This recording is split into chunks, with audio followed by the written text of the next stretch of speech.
ஜாதகத்துல ஒரு கிரகம் பலமா இருக்குதா அப்படிங்கிறத எப்படி நம்ம தெரிஞ்சுக்கிறது?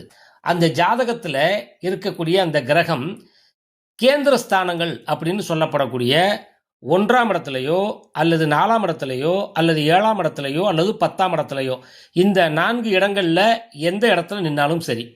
அதேபோல திரிகோண ஸ்தானங்கள்னு சொல்லப்படக்கூடிய 5ஆம் இடத்திலேயோ அல்லது 9ஆம் இடத்திலேயோ இந்த இடங்கள்ல இருந்தாலும் சரி, அல்லது அந்த கிரகம் ஆட்சியாகவோ அல்லது உச்சமாகவோ இருந்தாலும் சரி, அல்லது அந்த கிரகம் தன்னுடைய சொந்த நட்சத்திரத்தில் அதாவது சுயசாரத்தில் நின்னாலும் சரி, இந்த அமைப்பில் இருந்துச்சுன்னு சொன்னால் அந்த கிரகம் பலமாக இருக்கிறது அப்படிங்கிறத நாம் தீர்மானிக்கலாம்.